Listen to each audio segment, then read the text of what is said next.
Hello guys, welcome to Uzumaki Legends. In this video we will see, what if Naruto awakened the shattered eyes and could copy any bloodline? Part 1. If you enjoy these kinds of fanfics, please hit the like button and subscribe the channel for more fanfics like this. And now without any further delay, let's start the fanfic. The life of a shinobi. It was an empty life cycle characterized by constant emotional pain as the assassin gave his being for his state, a tool that lasted only until they were dulled and useless. There was no emotion, no crying for fallen comrades, there was nothing beyond the mission. And once broken, they were discarded like trash. Naruto didn't understand that, and thus Haku felt it his role to enlighten him. It was a cold irony. Haku's heart, as fragile as ice, couldn't bear the thought of killing someone he could have called friend. But any weakness was the sign of a dull weapon. Zabuza had no need for broken tools. You're only worth your use. Those were his words. Anything was better than the despair of loneliness.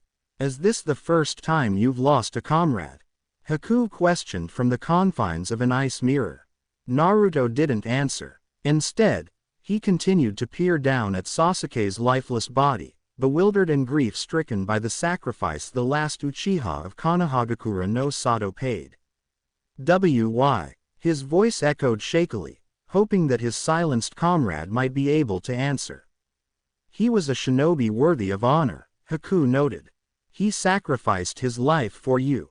I didn't deserve it, Naruto murmured, his golden bangs shadowing his stinging eyes.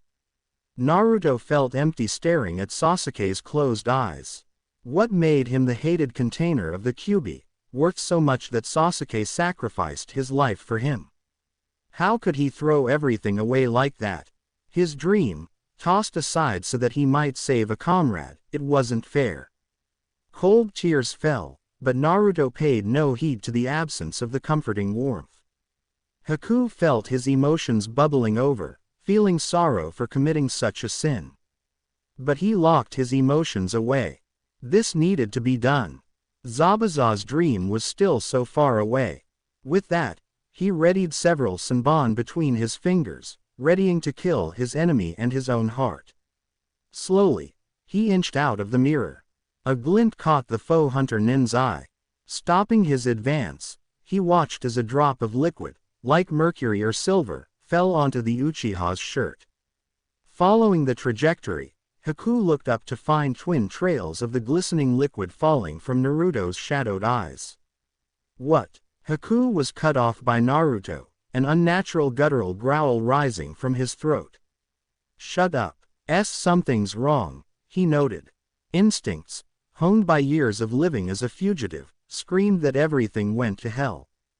It started slowly, like a drop of rain hitting the ground before the storm.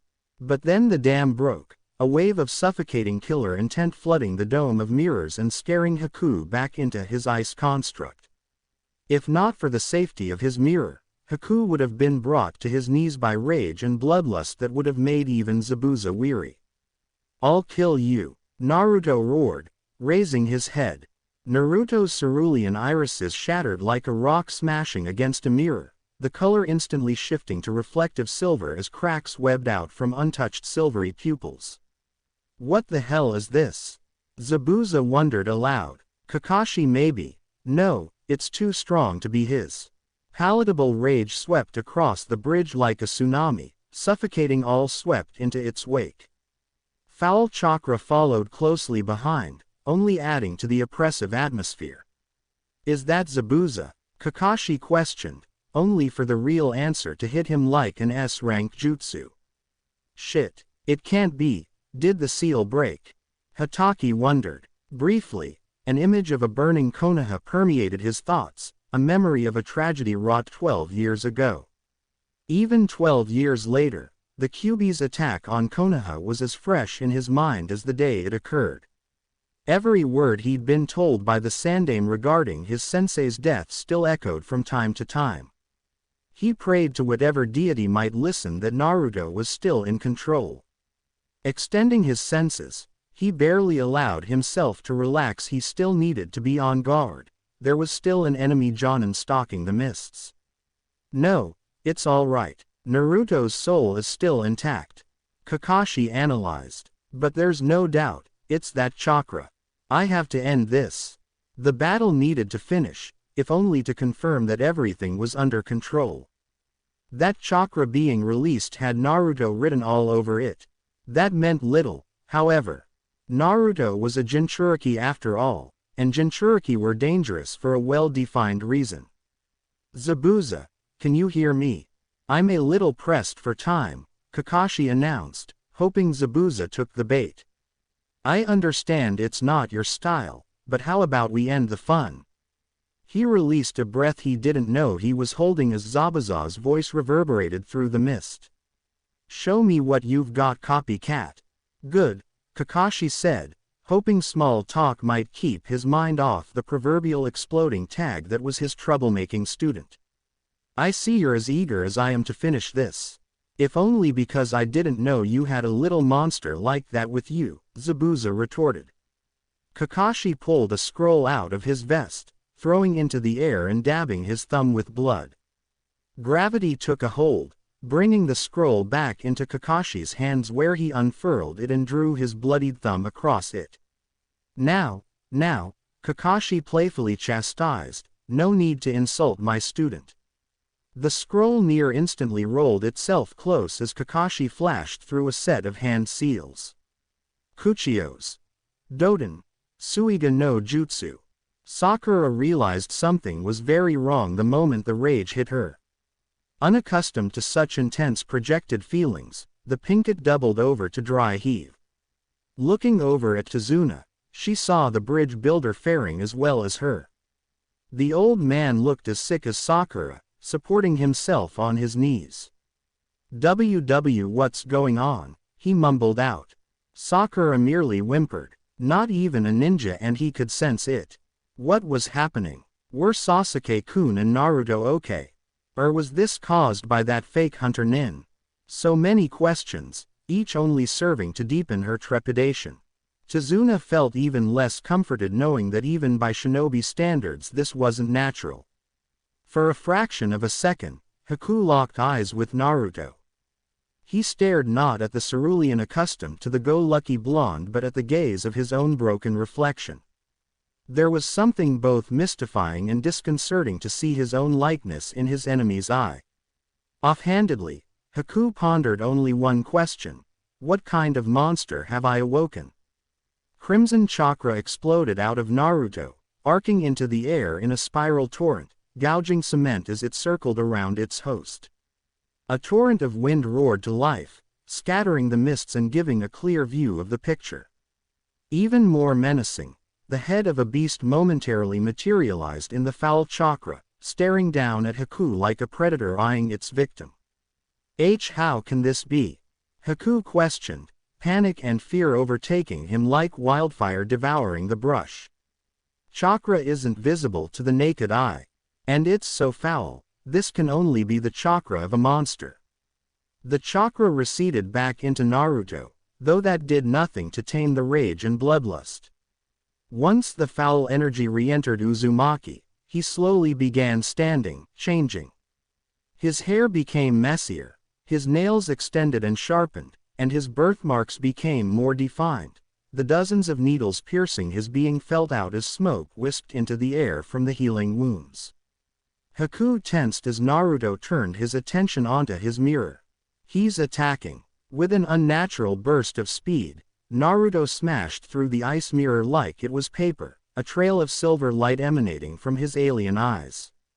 But Haku was marginally faster still, able to jump into the safety of another mirror just as the attack connected.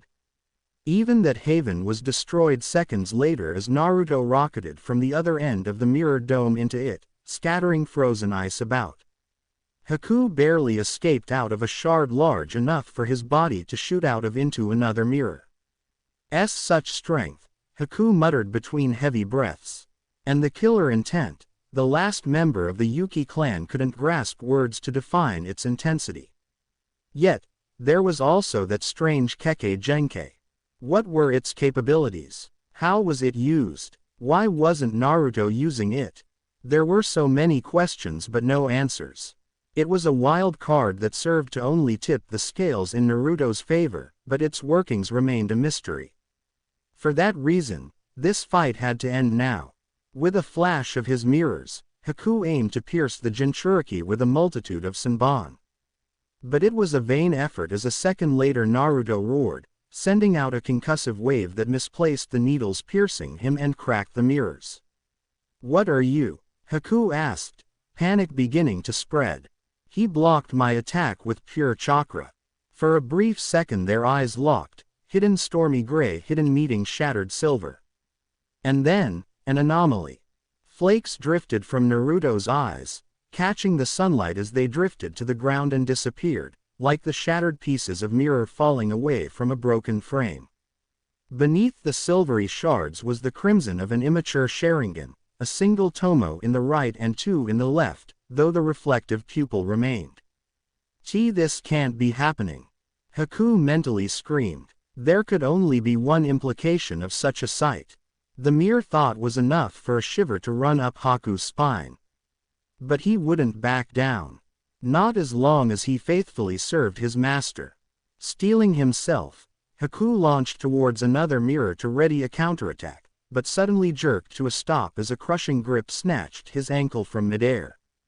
Haku had less than a quarter of a second to gaze downward towards his opponent's crimson sight before Naruto swung him over his shoulder into the concrete. The foe hunter Nin gasped as air escaped his lungs and his ribs cracked. Just as he feared, the fake Sharingan worked as well as a natural one. It was only a second of respite before Naruto swung hack back over, this time brutally smashing the taller boys back into concrete that cracked from impact. Haku sharply gasped as he felt several vertebrae crack, igniting pain all over his body. With a roar, Uzumaki swung his opponent into the air, inadvertently sending Haku into the confines of an ice mirror. Upset at the loss of his quarry, Naruto leapt after, smashing the mirror but barely missing Haku, who leapt out. The enraged Jinchuriki made to follow, having caught the movement with the faux Sharingan, but Haku flashed his mirrors and stalled his advance. "Shit," Haku muttered as he shakily stood. His sense of taste was encompassed with the flavor of a blood. His damaged ribs made it arduous to catch any air. The cracked vertebrae were making movement hampered, but not impossible. If anything, it just hurt. But Naruto wouldn't offer him any reprieve. Crimson light trailing his eyes' movements, the younger boy smashed through the ice. Acting on instinct, Haku countered by rocketing out of a shard down towards Naruto, but the blonde leapt out of the way in a midair spiral. Once his toes graced the cold ground, Naruto pushed off the ground with movement laced with heavy chakra, claws pulled back for a strike capable of disfiguring. "Shit, I can't retreat." If Haku turned his back here, even a glancing blow would be debilitating. Haku formed a half-hand seal and swung an arm to meet the attack, a blade of ice extending from his wrist. "Hyoten! Hyoshokan no Jutsu!" Haku mentally exclaimed. Sword met claws in a stalemate, but Naruto pushed into the attack, his nail tips a mere inch from Haku's face. But Zabuza's accomplice dug his feet into the ground with chakra, an act that almost broke his ankles from the sheer force of Naruto's attack. Mustering what strength remained at the bottom of the well, Haku pushed back. As Naruto pushed into the blade, ignoring the gouge in his hand, his eyes shifted. The Sharingan stopped spinning and shattered, paling until those broken, reflective irises returned. For not the last time, Haku wondered what this kekkei genkai was truly capable of. Though, a second later, he'd regret such a thought when the shards fell away again, this time revealing stormy gray. His own eyes. In the span of a second, frost-covered Naruto's fingers followed closely by water in the air, condensing into icicle-like claws. They grew fast enough to force Haku to leap away to prevent getting stabbed. The retreat, however, was the wrong move as Naruto suddenly flared his chakra, scattering the mists, and jumped after, slipping past Haku's guard. The older boy dodged the initial ice claw stab, earning only several gouges on his mask, but received a left hook glowing with obscene chakra levels that sent him straight through one of his diamond-hard mirrors, skipping across the ground like a rock across water. The boy's mask slowly crumbled as he demurely rose. Looking towards his adversary, he watched as his remaining mirrors, bereft of the chakra that fed them, crumbled as the demonic boy eyed him with something akin to murder with his stormy-colored eyes, his body shadowed from the light behind. Zabuza, Haku thought miserably, I can't defeat this boy.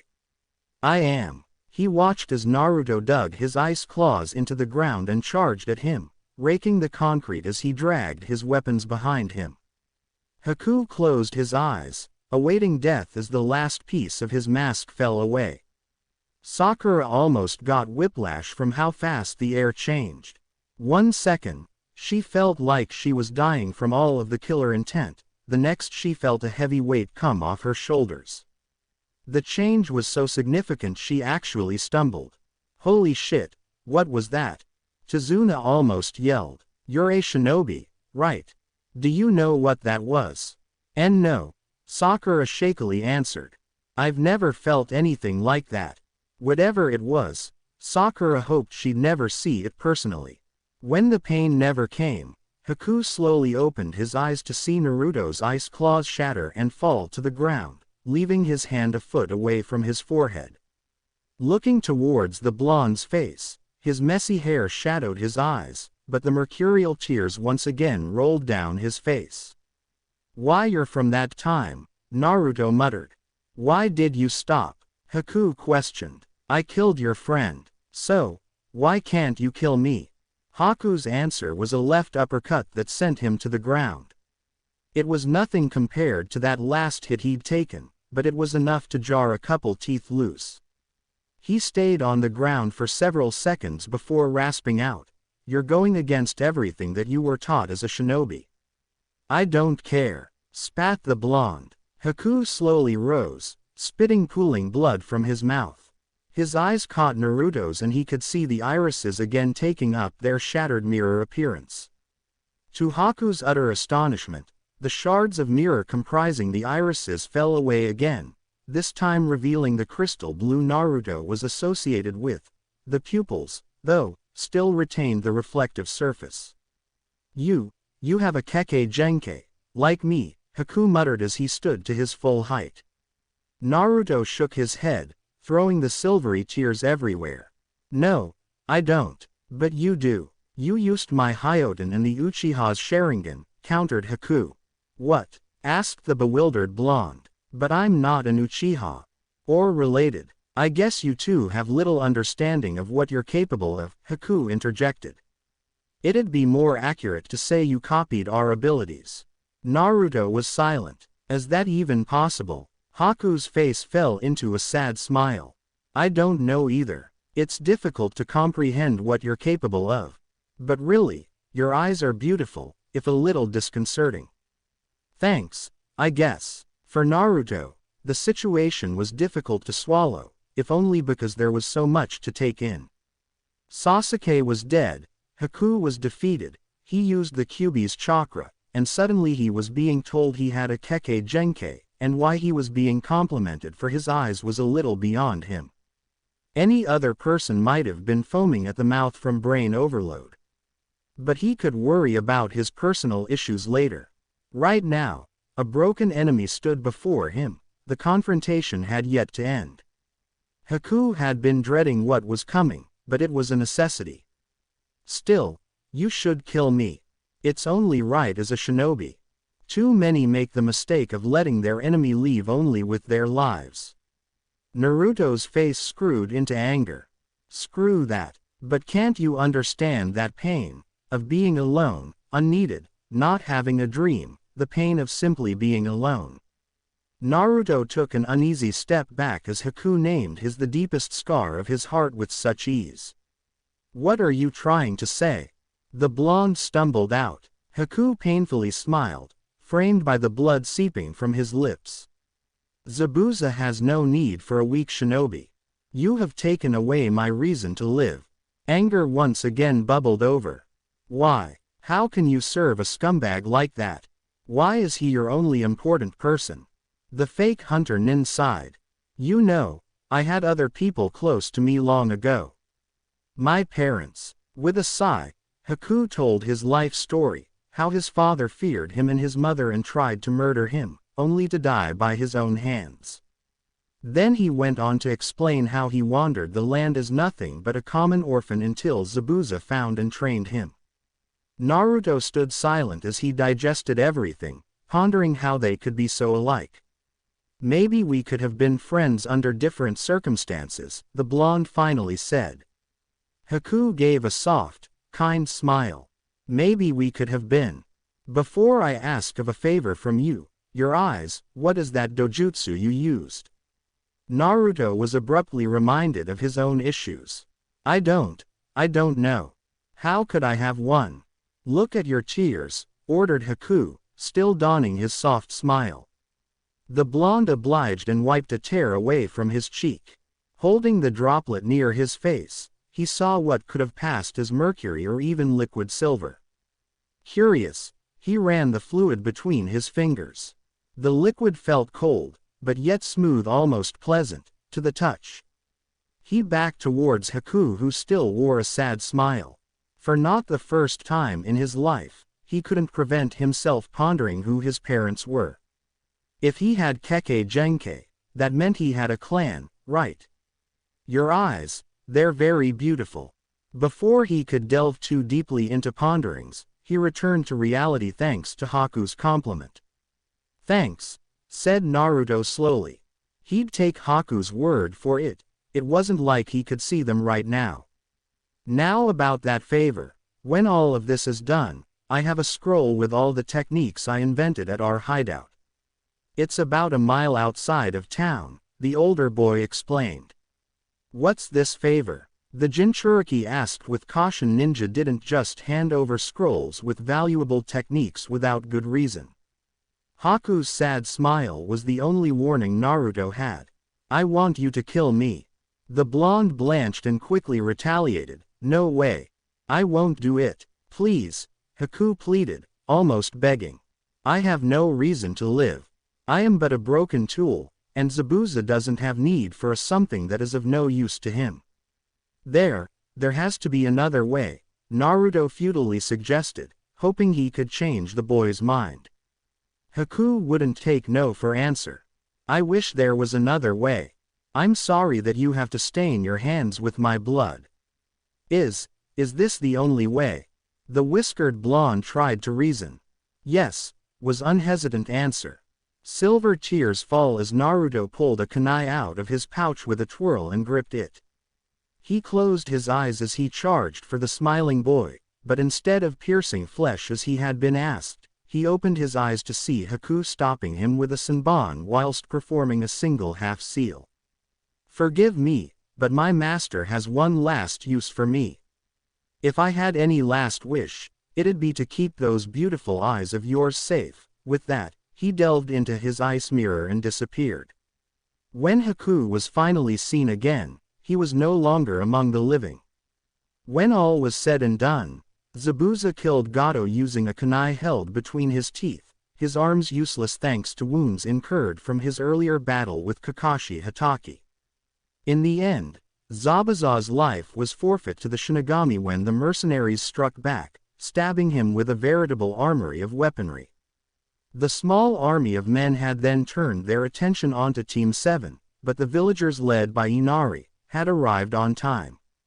As the villagers rejoiced, Naruto faded into the background away from the crowds and his teammates. Amidst the cheering and the laughter, he stared into a puddle of water, examining his eyes. His irises retained the crystal blue he was used to, but his pupils maintained the mirrors they transfigured into. Channeling chakra into his eyes, Naruto's irises shattered and paled into broken mirrors. It was humorous in an empty way to see his own reflection in his eyes. Cutting off the chakra, he watched the shards of mirror within his irises fell away to reveal cerulean underneath. If I had any last wish, it'd be to keep your beautiful eyes safe. Haku's last request reverberated loudly in his mind. Naruto looked over his shoulder, spying Sasuke being supported by Sakura, both retelling their accounts of the battle, though Sasuke looked like he wanted to be elsewhere, abed while sleeping maybe. Looking elsewhere, he found his teacher also being accosted by several villagers, though his face was hidden by his signature orange book. Good. Only the dead knew of his eyes. To Naruto, his eyes were a revelation, proof that he wasn't just a nobody, albeit a nobody with a demon bound into his gut. And he desired so much to declare it to the world. To proudly announce to the world that he wasn't just an orphan anymore, to brag that his eyes were cooler than Sasuke's, and to show the ninja world he had the makings of a Hokage in his genetics. But Haku's last and only request bound his ego like a chain stays a dog from roaming rampantly. Looking up at the sky, watching the setting sun, he pondered. Even he, despite being the dead last of his class, knew the value of a kekkei genkai that copied others. It was the equivalent of a priceless treasure among shinobi. What was to stop someone from plucking his eyes out of his skull for it? Naruto tore his gaze from the evening palette and stared at his reflection in the puddle of water, once more staring at his silvery pupils. Haku, I promise I'll protect these eyes, Naruto pledged. With that oath, the ninja world would never be same. Naruto kept his distance from his team to keep them from seeing his shimmering, mirror-like pupils as they returned to Tazuna's home. He even went as far as to walk slower so that they wouldn't notice his eyes. Every so often his pupils would glint in the moonlight, making it very difficult to hide his new Dojutsu. Thankfully none of them, including Kakashi who had his nose buried in his porn, had taken any notice. Naruto quickly narrowed his eyes while putting his hands behind his head and feigned stupidity as Sasuke looked back at him with a sneer. The Uchiha unfortunately had to rely on his pink-haired teammate to help him walk back. He would have chosen the Dobi over her, but Naruto had been a royal, saying that he didn't want to. Needless to say, Sasuke wasn't in a cheerful mood. With a snort, the Uchiha made his thoughts known. Why the hell are you moving so slow? I'm the one that was almost killed. Why does it matter to you, you ungrateful bastard? I was the one that saved you after you got turned into a human pincushion. Retorted Naruto while narrowing his eyes, further preventing the group that now had their attention on him from seeing his pupils. Sakura turned on to him with an aggravated look while still helping her crush along. Naruto, be polite. Sasuke has had it rough. Well, at least one good thing came out of this. Sasuke getting his handed to him, added the sun-kissed blonde with a smile. Not to mention this cool Dojutsu I got during the fight, he added mentally. Now if only I could figure out how the damn thing works. Kakashi looked up from his perverted, orange book and added his 2 cents into the conversation before things could get out of hand. Now you guys. The time for arguing should be saved for a later date. Right now we're tired and we need a good night's rest. Nobody was going to argue. Indeed, they saw better days, and sleep sounded like a very nice thing to do at the moment. Sasuke gave one last snort of annoyance before he turned back to the road with Sakura quickly following suit, leaving their blonde teammate to his thoughts once more. Naruto sighed, knowing that he wasn't going to be able to sleep tonight. He lost someone that could have been a close friend had it not been for circumstances. For him, it was a time to mourn, not to celebrate. The living maelstrom looked up as he caught sight of the lights of Tazuna's home and immediately began slowing down before fully stopping at the edge of the streaming lights. He didn't know if his eyes would show if he were to step into the lights of the glowing home, and right now, he didn't feel enough like a gambling person to test it. Kakashi turned around as he spied his most unpredictable student suddenly coming to a halt as they entered the household, staying a comfortable range away from the lights. The Scarecrow wasn't sure if he was seeing things, but he would have sworn that Naruto's eyes were glinting. He quickly shook his head to make sure it wasn't an illusion, only to see Naruto close his eyes before he could spy it again. "Are you coming?" he asked. Naruto kept his eyes as narrow as possible as he answered with a solemn voice. It wasn't something he wanted to slip out, but somehow it just happened. "No, I think I'm going to stay out here a bit and think about things." Kakashi stared at him a minute, caught off guard by the tone Naruto used. It was very uncharacteristic for the hyperactive blonde to speak with sad tones. It was just foreign to hear that voice come out of him. "Is there something you would like to talk about?" the former Anbu captain asked, genuine concern staining his words. "Don't worry, Kakashi-sensei. It was just my first battle and I kind of need to sort things out a bit," Naruto answered with as cheer as he could muster. The silver-haired man stared at him with his single eye for what seemed like minutes and then finally nodded. Naruto kept his smile on as he watched his sensei enter the household. It was 1,000 times slower than Naruto would have liked, but then again, his teacher was suffering from overuse of his Sharingan and a variety of gashes. As the door latched, the mask he had put on quickly crumbled, showing his true emotions once more. With a grief-filled look, he walked back to the boardwalk and sat down at the edge of the pier, crossing his legs. Naruto unzipped his jacket to allow the cool ocean breeze to gently caress his body, not unlike a mother hugging a child after a long day. With a saddened look, he stared into the water. He watched as his moonlit, distorted reflection in the waves rippled and shifted, catching the newfound shine of his eyes. More out of curiosity to see his fully activated eyes once more, he added chakra to them, shattering his irises and turning the crystal blue into reflective, broken mirrors. Haku was right about one thing. They were very beautiful. He sighed with his eyes still activated, remembering what he called them, the Muragen. "That doesn't even sound cool at all," Naruto told the air with a growl. It needed a better name. It was just too simplistic. He needed something much more eloquent and graceful rather than the haphazard name he had chosen at the spur of the moment. After all, it was a bloodline limit that copied other limits. It needed to be named something awesome. He turned his attention to the moon above, remembering what Haku had told him about his eyes. The faux hunter Nin had thought they were the most beautiful eyes he had ever seen before. "What would you call it, Haku?" Naruto asked the sky, hoping that maybe the dark-haired boy would come out of nowhere and give him the answer. Naruto turned his attention back to his reflection, hoping that maybe if he stared at his distorted image long enough that something would fly into his mind. He needed something that could possibly describe the beauty of the eyes, but at the same time, place fear into whomever he'd fight in the future.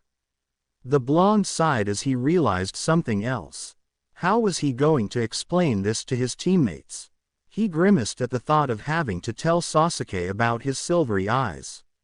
For all he knew, the Uchiha might go into a tizzy at not being the only one in the group that had a limit. But then again, why should he tell anyone? After all, he made a promise to Haku that he would protect his eyes. Naruto then began to wonder what time it was, but if he had to guess, and from looking at the moon, it was easily around 10:15 at night. He sighed as he realized that it was going to be a long night. He needed something to do, but what was there besides training? Well, he still needed to pay a visit to the former residence of the Demon of the Hidden Mist and fulfill Haku's last request, but was that smart? The blonde prankster ran the thought around his head for about a second and made up his mind for what he was going to do for the rest of the night. He was going to find Zabuza and Haku's hideout. But he had one problem. Traveling in a thick forest at night was difficult, even with a full moon. What he needed was a way to see in the dark, but he doubted that his mirror-like eyes would allow him to do that. He needed another Dojutsu, one that could at least see better. Something like the Sharingan. The Uzumaki groaned under his breath. He still didn't have a clue how to use the different limits he copied, but now was a better time than ever to practice. He set his face into a look of determination as he kneeled down on the edge of the docks and stared into his distorted reflection, counting off ways he could possibly approach this. For starters, he tried to will his eyes to do what he wanted, to give him the spinning tomo of a pinwheel eye. Naruto growled in annoyance, starting to get aggravated, but his efforts weren't in vain as he watched the mirror shards of his eyes fall out to reveal a Sharingan. He fully stood and began to look around the darkness, his spinning, crimson eyes standing out in the ebony air. Everything took on a higher clarity, giving him a sharper picture of the darkened world around him. Naruto smiled as he began to make out shapes of the objects around him. It didn't allow him to see in the dark, but at least it made everything easier to spot. The blonde turned his attention onto the house to get his supplies and decided that this was the best place to test out his new eyes, since everyone gone to bed and were sawing logs. Naruto slowly opened the door and looked around to see that the coast was clear. He took a deep breath as he glided across the floor, not making a single noise as only a trained shinobi could do. His eyes shifted around, scanning the stairs to make sure nobody was out and about, and when he felt secure enough he carefully made his way up them like a ghost. He once again scanned the area around him as he opened the door that led into the room he unfortunately shared with his rival. Naruto smirked as he thought of how easy it would be to pull a prank on the ebony-haired boy, but refrained knowing he was on a personal mission. The blonde quickly gathered his basic supplies and stuffed it into his backpack, staying quiet as to not wake Sasuke. His luck, though, ran out as one of his kunai that he was packing into his bag suddenly slipped out and made a clanking sound capable of waking any mediocre shinobi with half a brain. To him, it was an embarrassment as both a shinobi and a prankster for him to be so careless. Then again, he wasn't using common sense either when he let a couple stray foul words escape afterwards either. The Uchiha jolted awake as he heard a loose kunai to fall to the ground, but refrained from doing anything as he heard the silent cursing of his teammate. He opened one eye to see that the blonde was packing things into his backpack. Sasuke kept his attention on the blonde as he watched him walk over to the doorway and then began to scan the room once more. He was caught completely off guard as he saw that Naruto's eyes were crimson instead of crystal blue. Naruto was too far away for Sasuke to see his copied Sharingan. Before Sasuke could ask what was going on, Naruto quickly ran down the hallway without making a noise. Sasuke quickly hopped out of bed as he heard the front door silently close and ran to the window in time to see the blonde maelstrom making his way into the forest, his orange coat undone and flapping behind him as he picked up speed. "What the hell are you doing, Dobi?" Sasuke pondered. Sasuke narrowed his eyes as he ran to grab his own supplies and follow his teammate, but was quickly stopped as his side began to ache, reminding him that he had to rest. He growled as he begrudgingly accepted his fate for the night, but he was going to make sure he bullied the answer out of the blonde when he got back. Naruto leapt onto a rooftop in the center of the village and stopped to think about what possible time it was. If he had to guess, it was around 11 o'clock. He would admit that finding the hideout would be easier in the daylight, but he wanted to do this now so that no one would follow him. His Sharingan scanned the sleeping village, looking for a high point that he could take advantage of. To his luck, there was a water tower at the corner of town. He leapt from the rooftops to the tower and applied chakra to his feet to walk up one of the beams until he reached the top, once more scanning the area around him with his crimson eyes. If I was a ninja and needed a place to hide out in, it would be, he pointed his finger slowly around the area, trying to figure out where a convicted shinobi would find shelter. His finger stopped on a particularly dense thicket of trees just a mile outside of the village. Right over there, he leapt from his perch on the tower and continued his odyssey towards the hideout. Another hour later, Naruto was about a mile outside the village and the air was heavy with mist, making his Sharingan near useless. The fact that it was night didn't help either. With a growl of frustration, he ran to the top of the nearest tree to look at the moon and contorted his face in annoyance as he realized that he was going in circles. He was getting nowhere and fast. A grimace marred his whiskered face as he leapt back to the forest floor and scanned the area around him again. His crimson eyes still having trouble making out shapes. He could now see why Kakashi-sensei had trouble fighting Zabuza. The mist just threw everything off. Naruto growled as he began trekking along once more, but as he turned, he could feel his face collide with a wall.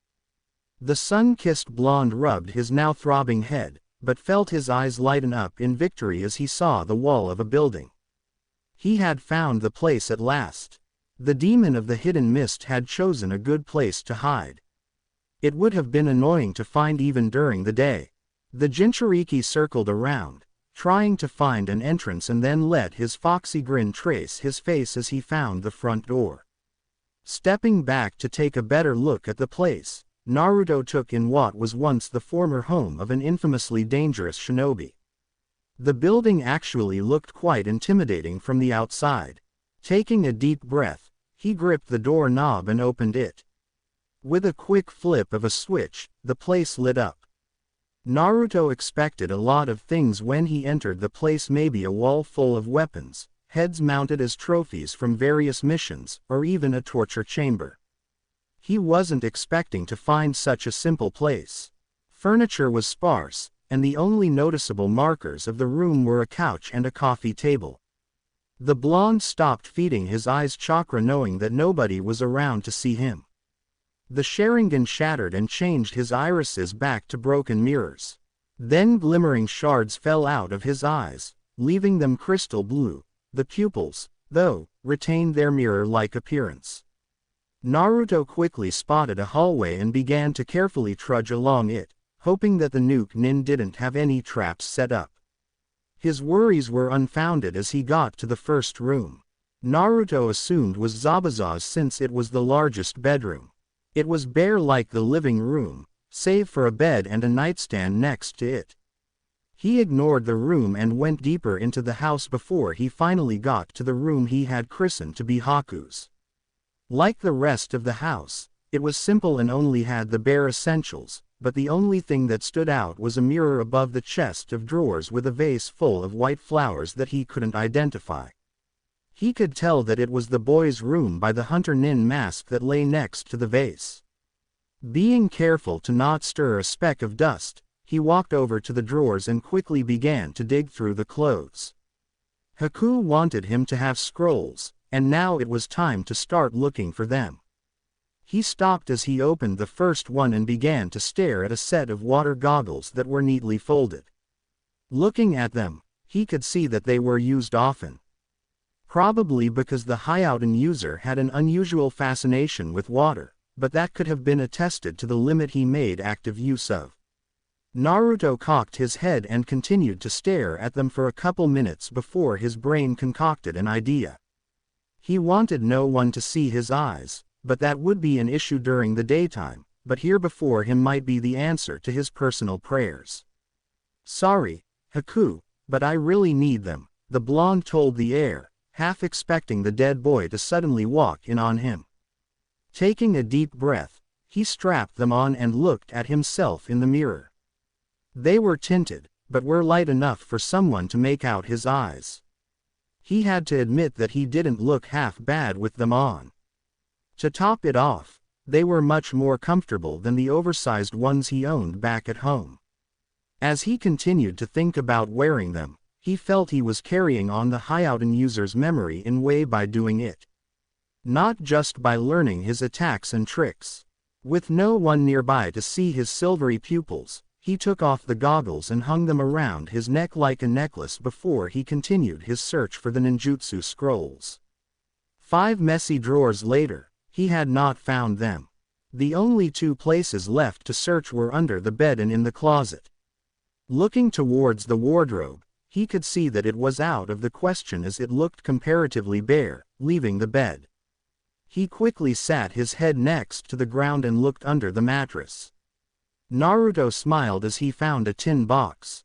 With an excited grin, He pulled it out and opened the lid to see a large scroll next to a set of smaller scrolls, all neatly stacked on top of each other. The blonde felt as if he had hit pay dirt. Naruto held a victorious smile as he pulled his backpack off his back and began to carefully put the scrolls next to his supplies, making sure none of his spare weapons harmed the valuable pieces. Just as he threw the bag over his back to head out, his felt captivated to look at the mirror on the drawers as he saw his own reflective eyes staring back at him. It was very disconcerting to see his own reflection in his eyes. It was like he was seeing into his own soul. He was about to tear his eyes away before his sight caught something else, the flower's reflection. Naruto almost felt hypnotized as he stared at the reflection. After what seemed like an eternity, a smile tugged at his lips as his mind finally solved a problem he had been having since he got back from the bridge. "Yeah, that's a great name for it," he quietly told himself, his smile widening ever so much. Hyukagen. It was almost poetic the way the name rolled off his tongue. The simple word both described the power and the beauty his eyes held, but at the same time, gave the mirrors that were his eyes meaning. He could see bloodline limits, but he could never truly grasp them. He was able to copy them, but he could never be able to call them his own. Mirror flower eye, man, Haku. Even beyond the grave you're still helping me out, he thought with a smile. Before he allowed himself to leave the room, he thought over everything he laid claim to. The major target of this whole expedition was to get the scroll with all the ice techniques, but along the way he had gotten a hold of a set of water goggles capable of hiding his eyes. He also found a good name for his Dojutsu, a name he thought for sure Haku would have been proud of. It was a very productive trip altogether. After taking one last look around him, he left the room and then made his way to the front door. Naruto breathed in the night air before he shuttered his eyes and called upon the Sharingan again. To his mild surprise, the shards that fell out of his eyes whenever he activated a limit fell at a much slower pace rather than all at once. 7 seconds later, his crimson eyes began to spin once more. He put this information into the back of his mind, knowing that it was slower to change to a limit than he was used to. Leaping to the treetops, he quickly jumped from tree to tree, able to move faster because of the lack of the mist that plagued him on the way here. The blonde finally arrived back at Tazuna's as the sun began to stain the skies with a palette of colors. From the outside, everyone still looked to be sleeping, but he couldn't predict his teammates. It wasn't uncommon shinobi to get up early for training or other things. Before anyone could wake up and discover that the blonde was away for the night, he quickly slid on his new goggles, and with chakra he quickly walked up the wall holding the window leading to his room. Carefully sliding the window open, Naruto made sure not to wake up his prick for a teammate from his beauty sleep. Naruto sat his loaded bag down next to his futon and quickly pulled off his jacket, leaving him in a black shirt and orange pants. Before he allowed himself to lie down and get what little sleep he could, he pulled the goggles off and hung them around his neck. Finally, he allowed his head to hit the pillow and not even 2 minutes later he was snoring. Sakura walked down the hall to fetch her teammates for breakfast. It was 9:15, and Tsunami was kind enough to make a large meal in thanks defending her father.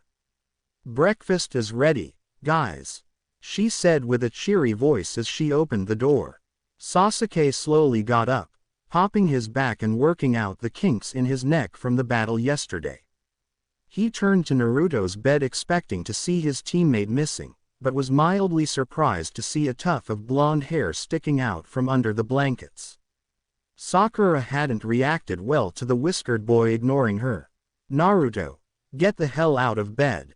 They both heard him just snore in retaliation and then muttered under his breath, 5 more minutes. In truth, he was wide awake, his sensitive hearing having woken him the moment she opened the door, but he couldn't afford for them both to see his Kyukagen. Until they both left, There was no way in hell he was getting out of the bed. His pink-haired teammate wasn't about to make things easy, though. "If you don't get out of bed, I'm going to." "Sakura-chan, calm down. Go ahead and start eating without me. Just give me couple minutes to get halfway dressed at least," he sleepily muttered from under his blankets. Both of the other occupants in the room raised an eyebrow at the weird behavior Naruto was exhibiting. Usually, he was the first one downstairs for a meal, but now he was asking them to start without him.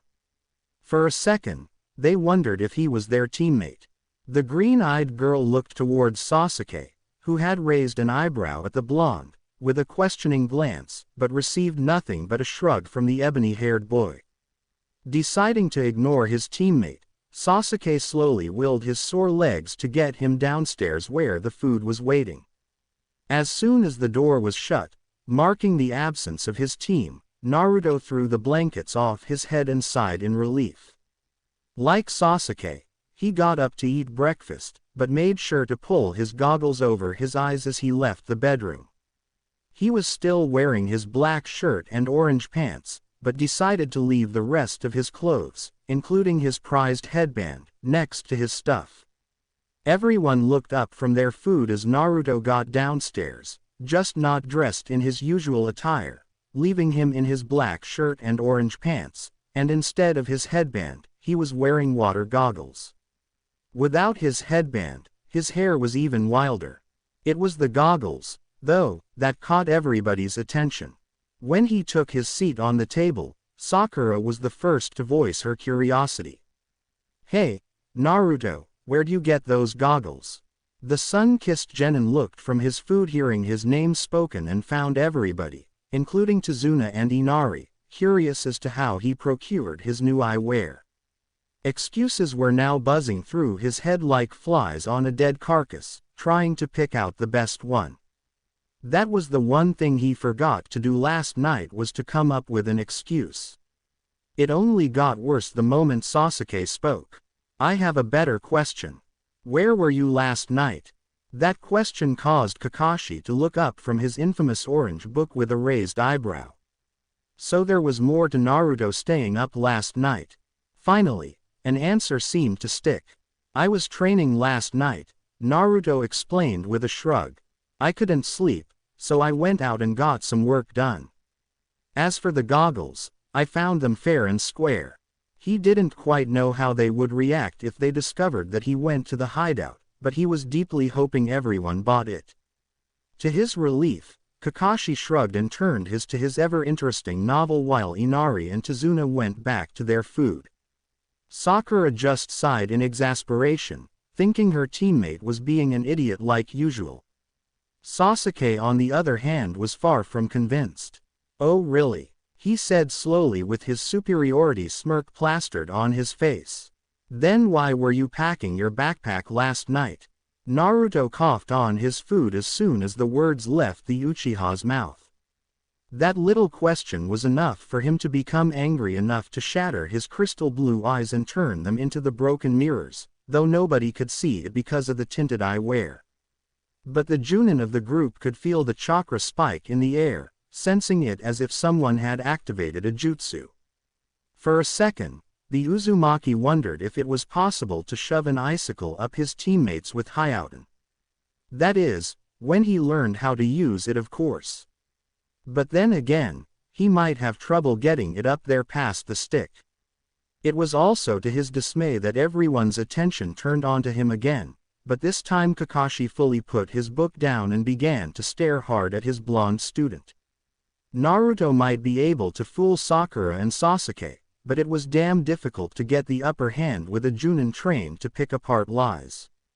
This only confirmed the hyperactive knucklehead was hiding something, and the chakra spike only made Kakashi ask more questions. Naruto snorted as he retaliated with another excuse.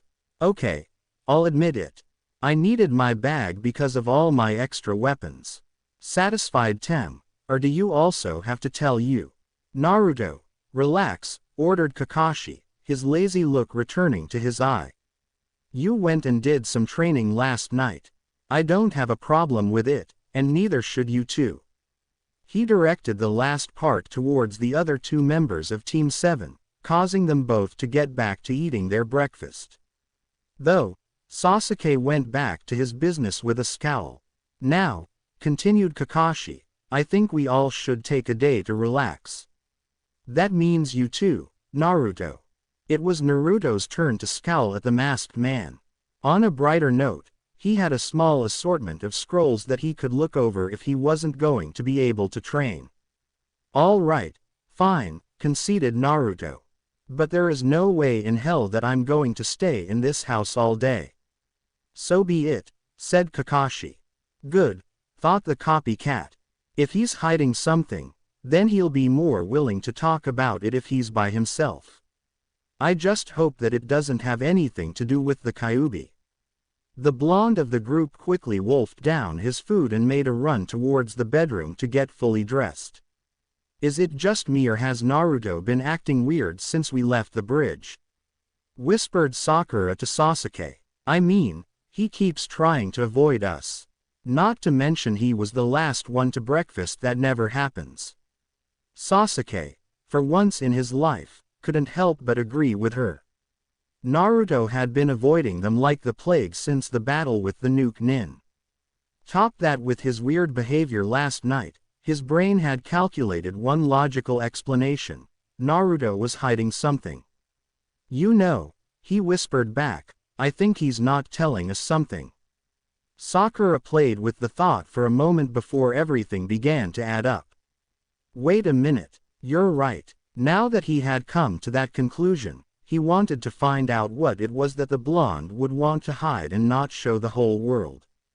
Sasuke could tell that it was something big, or otherwise Sakura would at least know. The day the Dobi would tell him a secret, though, was the day hell would freeze over. He shuddered as he realized that he needed help, someone that Naruto would be willing to talk to. Sakura, he said, turning to the girl and snagging her attention, there is no way in hell that he'd tell me about whatever he's hiding. I'm curious, and I imagine that you are just as curious. The cherry blossom rapidly bobbed her head up and down, listening to her crush as if it was a life or death situation. He gulped as he gave the proposition. We're going to have to work together if we want to find out. Sakura's mind only registered two words, work together. Sasuke had just asked her for help. Dreams really do come true. The Uchiha, on the other hand, was slowly backing away. Sakura's eyes had hearts in them and she was now staring off into space. She quickly got her mind out of the gutter as the two members of Team 7 watched their blonde teammate run past them with his backpack in hand. They all turned their heads to the window in time to see the living maelstrom make his way into the forest. Okay, I'll do it. Sakura agreed with excitement. For a second, Sasuke thought he made the worst choice of his life. Unbeknownst to the two other people had listened in on the conversation. The first was Kakashi, who was thinking he needed get to Naruto before they did. Inari was the other. The little boy, on the other hand, thought he could help his surrogate big brother defend whatever secret he was hiding. Everyone turned to Kakashi as the man stood up from table while putting away his book. Please excuse me, he said. I forgot to ask Naruto about something. I better find and ask him about whatever he's hiding before the other two do. The wiry man walked out of the front door, giving the two rookies a chance to plot ways to get their hyperactive, knuckle-headed teammate to talk. And Inari listened, planning his counter pranks that were sure to throw them off. Naruto finally found a good clearing hidden well enough that it would take his teammates a good effort to find the place. With an excited grin, he sat himself on a large boulder that was jutting out of the ground and pulled off his backpack to grab one of the scrolls. His hand rummaged through the bag before he pulled out the first one he touched. Unrolling it, it was a medic nin scroll with various pressure points used for acupuncture. At the moment, he had neither the patience nor precision to practice something like that. He also needed Senbon, a commodity he didn't quite have at that moment. Putting it aside, he grabbed another scroll, but this one was much thicker. He smiled as he unrolled it to see a taijutsu scroll. The only thing that put a damper on his excitement was the fact it was a medic nin-based fighting style. But he quickly felt his excitement return in full as he saw that it was changed to make it a unique form of fighting. Though it was precision-oriented, like the other scroll, he put it to the side knowing that he would wait to learn it. The next scroll he found put a grin on his face that threatened to split his head in half. It was a water ninjutsu called water release, water guillotine technique. If it was possible, his grin widened as he read a note on the scroll that said it was easily a B-rank technique. Unfortunately, it was precision-oriented as well, which knocked it off of his list of things to practice for the day. He once more dug into the backpack like a child digging for the freshest cookies at the bottom of the jar, and pulled out another scroll, this one larger than the one that containing the water release, water guillotine technique. Skimming over what it was a scroll that contained Haku's notes on Hyouten, along with the chakra theories behind it and how to properly combine the chakras. That was going to be something he needed. If the scroll containing the ninjutsu on it had Naruto begging to learn it, the next one he pulled out of the bag had him drooling in anticipation. The attack was incomplete, only having been completed 3/4 of the way, but it had to be the most powerful water jutsu that Naruto would lay eyes on. It was easily S-classed. The chakra it required was huge, the control it required was huge, but who says that the blonde wasn't up for a challenge? Or a leg up on his rival? Naruto then realized something. Haku hadn't completed the attack before he died. He now felt compelled to finish the attack where the dark-haired boy failed. Just as he was about to pull out the Hyouten scroll to finally give it a quick look over, a voice rung through the clearing. "I didn't know you read so much." Naruto looked like a kid that got caught with his hand in the cookie jar, both figuratively and literally since his hand was in the bag. Looking up, he caught sight of Kakashi lazily reclining on a branch above him with one of his legs dangling off the side of the branch. Surprisingly, the man didn't have his nose in his book. In place of his book was a look of curiosity and intrigue. "They were presents from a friend," Naruto retorted while holding a look of suspicion. "Really?" asked Kakashi, the info spiking his interest. "Were those from Iruka, or someone else?" Naruto quickly answered with a lie. "They were from Iruka-sensei." "Well, I'm just glad that you're doing as told and actually trying to relax." "There's not much to do around here other than training though," the maelstrom muttered. "Yes, I would agree, but if you don't give your body a break you can burn yourself out." Kakashi paused for a second before he asked another question. "So what's with the goggles?" Naruto shrugged, sticking to the lie he had told everyone at the breakfast table. "I found them and I thought they looked cool." The older ninja just blinked for a second, feeling like he had just experienced a serious déjà vu. "Funny. My old teammate also wore goggles," he said, recalling all his distant memories of Obito. "Really?" asked Naruto, his curiosity starting to come out. "Oh yeah." Kakashi smiled under his mask, knowing that he broke down some barriers and was a step closer to finding out what his student was hiding. "As a matter of fact, you two act a lot alike." The only difference was that he was late to everything by at least 2 hours. "He was my best friend. Sort of like you and Sasuke, except I acted like Sasuke." "You acted like Sasuke?" Naruto questioned, thoroughly surprised that their sensei had acted like his prick of a teammate once upon a time. "Yes, I was by the book all the time, and I often thought the mission was more important than my teammates. I regret acting like that every day of my life, though." "What made you change?" Naruto started to regret asking the question as he watched his sensei's single eye suddenly show sorrow. Before he could apologize, the silver-haired man answered with a hint of emotion in his voice. "Obito passed away. You could say that I act the way I do to keep his memory living on. Naruto's visage quickly went south as he started to remember his battle with Haku. He never knew him and his sensei were so alike in that aspect. They both were carrying on the memories of people that had taught them powerful lessons. It was the only way he could stay close to the person he could have called friend. You know, Naruto, if there's something that's bothering you, you can tell me. I really want you to be able to trust me, said Kakashi, hoping to establish that bond with his student. Even though he hadn't been showing it lately, he really did care for him. The blonde was so much like Obito that it was almost unreal, and now that he thought about it, he also looked a lot like his old sensei. He didn't want to play favorites like some other teachers did. Inside his mind, Naruto was having an inner struggle whether or not to trust Kakashi. He wanted so much to talk about his feelings, the weight of knowing that he had lost someone that was like a friend to him, but having no one to talk to about it. Then there was also his bloodline limit.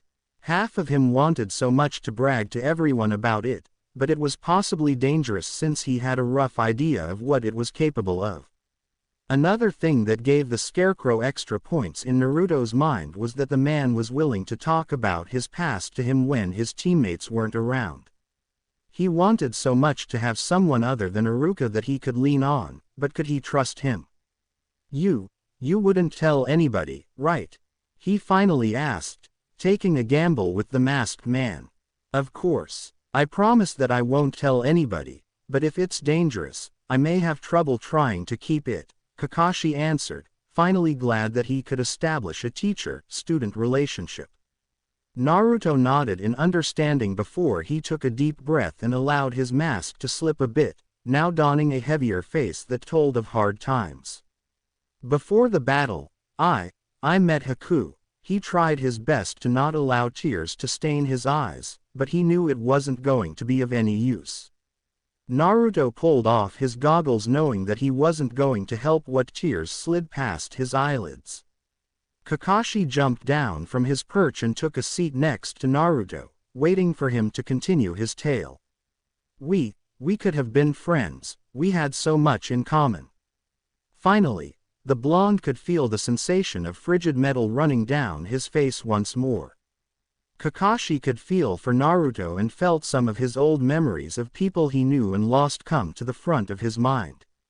As he was thinking of his old comrades, his single eye widened a bit as he caught sight of a tear of liquid silver drip from Naruto's face onto his jacket, staining it metallic.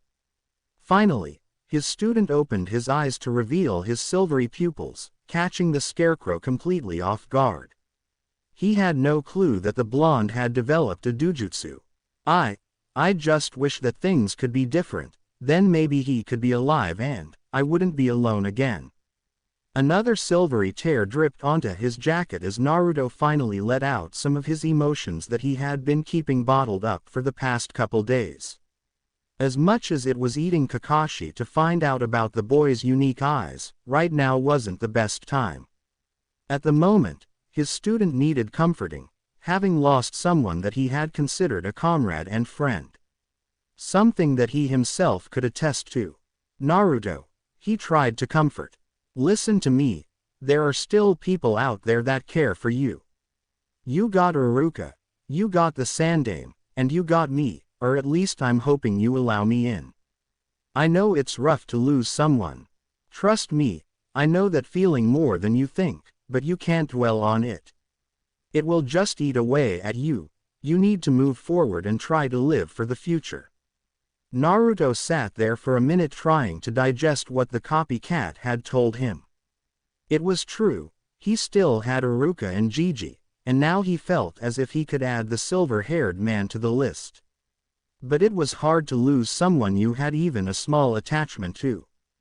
Kakashi sat next to him, waiting for his student to collect his thoughts. Death was never an easy thing to deal with, especially when it was someone you knew. Zabuza's student and Naruto obviously had a bond, but both had to act as shinobi at that moment on the bridge. One of them had to die either way. Such was the way of the ninja. Why does everyone have to die? Asked Naruto as another silvery tear ran down his face. The scarecrow just shrugged as he answered, death is just more universal than life. Not everyone lives, but everyone has to eventually die. It's another lesson that people have to understand. The one-eyed Junin thought it was funny how he had switched places with his sensei. He was consoling Naruto like Minato had done to him countless times when he had a down day or just needed some advice. Kakashi felt a sad smile tugging at his lips at how the roles of a person could quickly switch. Maybe he should try to talk to his student like his old sensei used to do to him when things were particularly hard. Naruto looked up with his Kyukagen eyes as he felt his sensei put a hand on his shoulder, beckoning him to make eye contact. All of us walk down a path where each of us will meet death at the end of it. Sometimes it's little more abrupt than we would like, but it's always the same. We meet the same end. As a shinobi, it can be cut extremely short, but that's why we should live without regret. Haku did. He was fighting for something he truly believed in, and we should respect that. Naruto let a sad smile trace his lips as he listened. Kakashi was right. Death was just another part of life that everyone would have to deal with eventually. Thanks, sensei. I think I understand. The said man did his signature eye smile. No problem. Now, about your eyes. Naruto felt like shrinking as he looked at Kakashi's eye. We'll worry about them later. I think it's something that we're going to have to talk about with the Sandaime when we get back home. Got that? Naruto nodded his head in affirmation. Yes, sensei. Good. I wouldn't mind talking about it right now, but if you developed a new bloodline limit, there's no telling who might be listening in on us. The Scarecrow's thoughts drifted to his other two students who were probably planning how they were going to uncover the truths. So, for the moment, it will be our little secret. The blonde nodded his head once more. It really did feel a lot easier to hold a secret when someone else was sharing it. The living maelstrom watched as Kakashi slowly stood up and worked out the kinks in his back. For the moment, I think I'm going to hit the rooftop and read my favorite book. So, by all means, keep on reading those scrolls. I'll find out how you got them when we get back to Konoha. With a slow stride, the copycat walked out of the clearing to think about things. He could understand Naruto's emotional pain. It was something he was going to experience eventually. But what he really needed to think about was the Dojutsu Naruto somehow developed. A chapter of Makeout Paradise was sure to help clear the mind. At Tezuna's house, Inari was carefully listening to every detail of the plans Sasuke and Sakura were exchanging as they whispered to each other from across the table. And he had a counter plan to every single last one.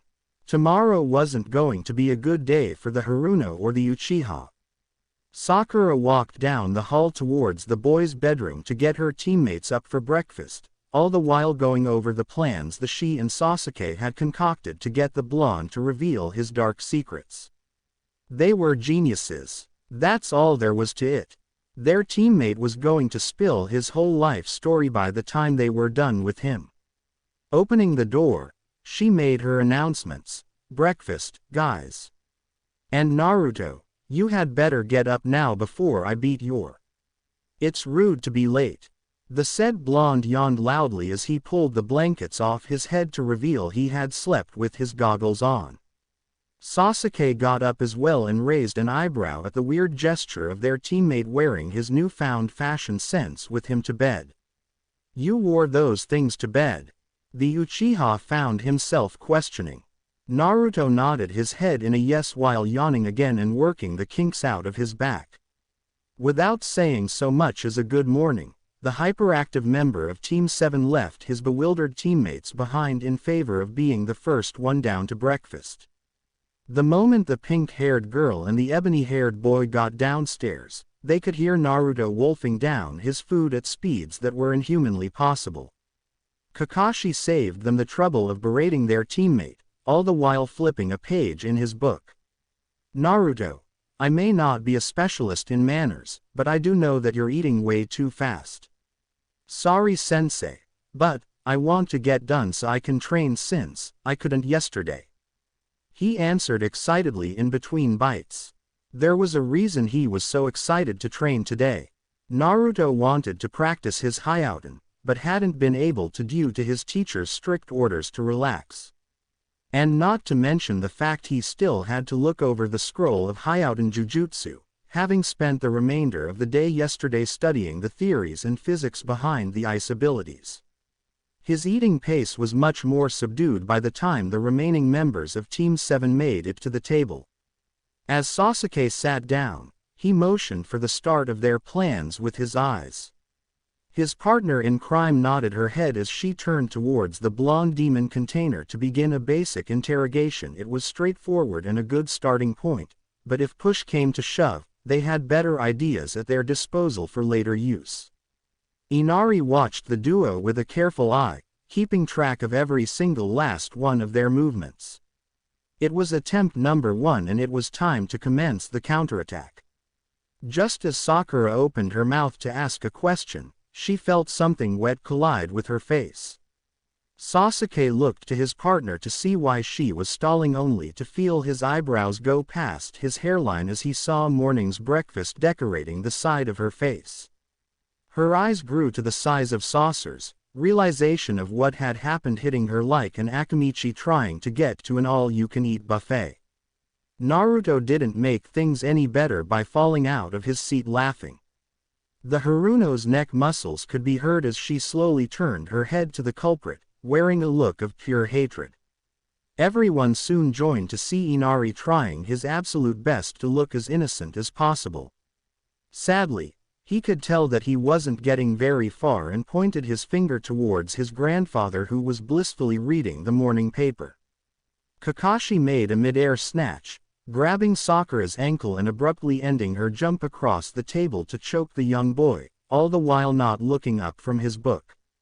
Naturally, the cherry blossom struggled against the older man's grip as she tried to crawl across the table to continue her vengeance while Inari retreated under the table to avoid getting murdered. "Nice one, Inari," shouted Naruto as he laughed. It was enough for the enraged girl to turn her attention to him with a screech. "Don't encourage him." Her teammates should have stopped there, but it was one of those times that Naruto felt his shut-up filter suddenly stop. "I'm just saying, it was good prank, and I'm just jealous I didn't think of it first. It was faster than the human eye could track." Sakura abandoned her original target and pounced on the blonde, bringing him down to the ground while pounding him in any humanly possible way. His screams of agony could now be heard ringing through the house. Kakashi just sighed at their antics while Sasuke could feel himself wincing with every hit the dobe took, almost feeling bad for the unsuspecting idiot, almost being the key word. If only Naruto had used his common sense. Inari, on the other hand, pumped his arm in victory under the table. The first of his planned sabotages had been successful. Naruto walked into the forest around the house with his backpack in tow, intent on finding a place to train away from prying eyes. Soon, he came upon a clearing with a small pool of water he could use for his Hyouten. An excellent spot for practicing water manipulation without any nosy teammates nearby to prod into his business. Taking off his bag, he opened it up to pull out the scroll with Haku's notes on Hyouten, detailing its mechanics and workings. With one last quick scan over it, he gave himself the okay to begin. In the bushes behind the unsuspecting blonde were the other members of Team 7, planning their next moves since Plan A didn't go according to their hopes. It was time for Plan B, and Sasuke was now giving his pep talk to the pink-haired girl. "Whatever you do," ordered the Uchiha, "don't lose your temper. If that happens, he might become too afraid. Don't blow it." Sakura bobbed her head up and down as she burned their basic plan into her brain. It was simple. Try to flirt with him a bit, be a little nice, make him drop his guard, and then have him start to spill the beans. Sweet and simple and down to the point, it should work. With the final prompt from the Uchiha, she quietly got out the bush and slowly made her way to Naruto, who was oblivious to her presence. She tried to put on a friendly smile, but it just seemed a little fake to her, making her a little worried that the sun-kissed blonde wasn't going to buy it. Her curiosity ebbed away at her nervousness the closer she got. To her mild surprise, Naruto was reading a scroll, something that she never known him to do. He just always seemed too hyper to want to read a book. Against her better judgment, she inched a little closer to see if she could make out anything on the parchment, earning Sasuke's nervous, annoyed looks directed at her. She could only make out a couple words from the distance she was, words like manipulation and ice. And one word she couldn't identify nor had she heard of altogether, Hyouten. The blonde's ears twitched when she got close enough, signifying he sensed her. Much to her slight panic, Naruto rolled up his scroll as fast as possible and then turned to her with one of his foxy grins painted on his face, causing her squeak in mild shock. "Hey Sakura-chan, what are you doing here?" he asked. For a second, words escaped her mouth, but she quickly recovered and tried to save what little dignity she had left. I was just a little worried," Sakura began while trying to wear something akin to a puppy dog pout. "You've been acting weird lately and I just want to make sure that everything is okay." To sweeten things up, she began to slowly decrease the proximity between the two, catching Naruto off guard. Sasuke was in the bushes wearing his patented Uchiha smirk, knowing Naruto was going to cave at any second. For Naruto, this was a little unexpected. 1. Sakura was being nice and rapidly closing the distance between them, and as of right now, he felt his 12 inches of comfortable clearance being rapidly used up. 2. She was starting to look cute for him, something that he only imagined he would get in his dreams. Right now, 2 and 2 weren't adding together properly. I just hoping that there's nothing wrong. You can always talk to me about anything, she sweetened her voice even more, trying to sugarcoat it. Inari, on the other hand, abandoned his original plan of just jumping in and distracting Naruto when he saw how they were trying to get the blonde to talk. Oh no, he had a better one that was sure to make the Uchiha feel like he was on fire, literally. The little boy snuck up from behind the unsuspecting Sasuke while holding a box of matches he procured from the kitchen. With an evil smile, he lit one as quietly as possible, and, while his target was distracted, he waved the lit match under the dark-haired boy's bottom, trying to give a new meaning to the words, "Liar, liar, pants on fire." Naruto's look of nervousness quickly changed into something that made him look as if something awful had passed under his nose. Sakura was about to panic at the thought of failing until Naruto made his disgust known. "Is it just me or is something burning?" The bubble-gum-haired Kunoichi gave him an odd look, but it quickly changed as she caught a whiff of the smell in the air. "Actually, I think there is something burning." In the bushes, Sasuke was sweating and he couldn't help but wonder why his butt felt like it was on fire. Suddenly, he felt his pants burst into flames, causing him to panic and make a dash towards the pool of nearby water, completely abandoning the plan to get Naruto talking in favor of not suffering third-degree burns. The other 2 members of Team 7 watched as the Uchiha ran past them in a blue blur with black smoke trailing behind him. It would also probably be the first and only time Naruto would hear him scream like a girl. The sizzling sound of a fire being put out could be heard for a couple seconds and then followed by a deep sigh of relief. As soon as the smoke cleared, Naruto keeled over with uncontrollable laughter. It was worth more than 1,000,000 bowls of ramen to see Sasuke running around with on fire. And what were the odds that he would see it today out of the days in his life? Sakura, though, had slapped her hand over her eyes in embarrassment. That had just ruined Plan B. It was back to the drawing board. Kakashi looked up from his porn as his 3 students walked in for lunch. Sakura was once again holding up Sasuke, who looked as if he was having trouble standing in the first place. Naruto, on the other hand. I still can't believe that you're caught on fire. What the hell were you doing? Did you fart out a fireball, or something? The blonde said in between his laughter while gripping his backpack. Sasuke scowled murderously at his teammate, but kept his mouth shut. He still didn't have a clue as to how his posterior had experienced spontaneous combustion anyways. I'm going to grab some new clothes, announced the Uchiha, walking by himself towards his room with pain. The scarecrow's eyebrows rose past his hairline as he saw Sasuke's bottom charred black from the remains of a fire. From the looks of it, the burn wasn't very dangerous, being at least akin to particularly nasty sunburn. Sasuke wasn't going to have an easy time, though, if he chose to sit down. Well, that was funny, said the grinning blonde, but I'm going to go and train some more. I don't think I'll be back till dinner. Kakashi nodded in his head in approval before he added in his 2 cents. That's fine, but don't overdo it. I plan on us having a team practice after dinner.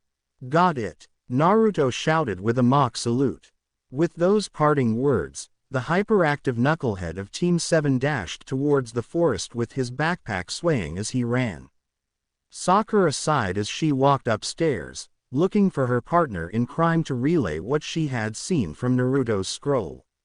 Her teammates' absence gave them time to work on a plan C since their last one didn't quite go so well. She knocked on his door and got the permission to enter. The pink-haired girl almost laughed as she saw a fully dressed Sasuke struggling to sit on his bed as softly as possible. With one final pain-filled look, he finally accomplished the task of trying to relax on his bed. Well, that didn't exactly go according to plan, he started. No, it didn't, but how the heck did your pants catch on fire exactly?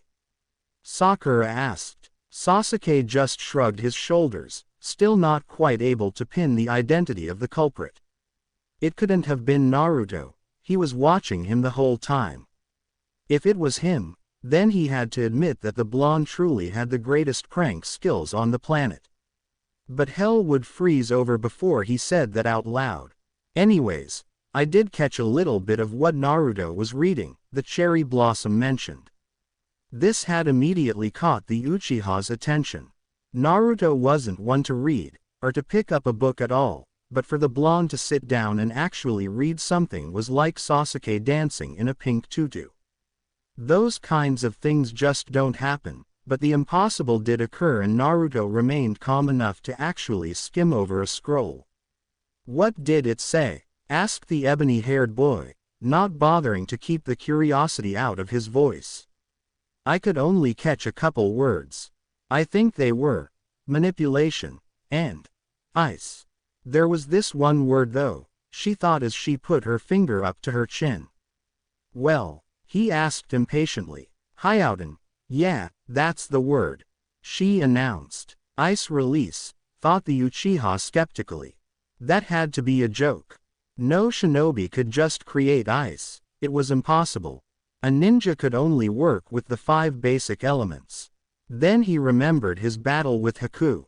His mind recalled how the foe hunter Nin created the ice Senbon and the ice mirrors.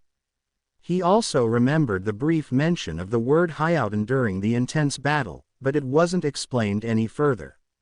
He honestly thought those were some of the coolest jutsu he ever saw, but he was inwardly upset that his Sharingan wasn't active at the time to allow him to copy those jutsu. Both of the techniques he had witnessed were astounding and the Ice Mirror Jutsu easily had S-class capabilities. But were there any secrets behind the attacks? Was there a deeper reason why these ice jutsu weren't known anywhere else in the world? Better yet, and this was if his hypothesis proved true of the blonde somehow getting them, how did Naruto procure the scrolls that contained them? Sasuke-kun, asked Sakura, trying to snap him out of his thoughts. He shook his head for a second to try and get back to the real world. This secret dug a little deeper than they had originally thought, that much was confirmed by Sakura. Sorry, I was just thinking about something, Sasuke said. Hey, do you think that there's something a little deeper going on than we think? Sakura took a seat on the floor so that she could think, looking underneath the underneath. At first glance, nothing seemed out of the ordinary other than Naruto taking time to read something, the weird goggles, and, lastly, his self-isolation. So far, Kakashi was the only one who was able to talk to Naruto without any problems. But as a girl, she understood secrets. The key behind them was that they always centered on something that a person didn't want anybody else to know about. Finding what that center point was always led the way to unlock the mystery. It was like trying to solve a puzzle. A major problem was that some people took it to an extreme to hide things, making it really difficult to get even a small hint. Do you know where some paper is? She asked. It'll be easier for us to try and add things up if we write down what we know. Sasuke nodded and carefully moved to his backpack, making sure to not harm his still sore butt. He didn't find any paper, but he tossed her a blank scroll with pen instead. Before she wrote down anything, she tried to recall all the abnormalities that Naruto was displaying. First was the goggles. He had not taken them off since the day after the battle, nor did he explain where he got them. Second was his self-isolation, which had started minutes after the battle. Third was his unusual behavior, like reading and taking his sweet time to get to breakfast, basically, him doing un-Naruto-ish things. There was one other thing that her mind had conjured, but she tried to shove the thought into the back of her mind with no avail. She didn't want to remind herself of what had happened on the bridge. It was a nightmare that she didn't want to relive. But did it have any relevance to Naruto's secrecy? Sasuke-kun, do you remember your fight with the Kiri-nin? He nodded in affirmation, allowing her to continue. You wouldn't mind telling me about it, would you? He raised an eyebrow at her unique request, trying to figure what that had anything to do with them trying to find out Naruto's secret. What does this have to do with anything? He finally asked. Trust me, Sakura assured. I'll tell you after you tell me what had happened. With a defeated sigh, he recalled the entire battle, giving her every little detail he could remember. He did make it a point though to make sure he didn't indulge her about him telling Naruto about his brother. The Uchiha didn't miss a beat of his recount outside that. Sakura kept silent for a long while, trying to digest what she was hearing. Whatever had happened when the dark chakra swept through the bridge, her teammate had been out like a light during the duration of the moment. She took a deep breath as she got ready to explain to what had happened during his unconsciousness. All right, this is what happened while you were out. From there, she explained everything, how the air itself felt hollow and devoid of all life and how it felt as if one had to beg for mercy to someone that wasn't there. Sasuke's eyes remained widened throughout the explanation, still not believing what had happened. The Uchiha heir sat there for a minute trying to add everything together while Sakura made herself busy writing down all the weird stuff that had happened, having decided that the weird feelings on the bridge could count as another piece to the puzzle that was their enigma of a teammate. So far, their list included the weird chakra on the bridge that no one witnessed, Naruto wearing goggles, his avoidance of his team like the plague except Kakashi, and his unusual behavior were the only clues they had to work with. Sakura looked down at everything she had written, trying to add everything together. Sadly, this was worse than any algebra equation she had done before. What was Naruto hiding that would have to do with the goggles and the weird chakra? It then hit her.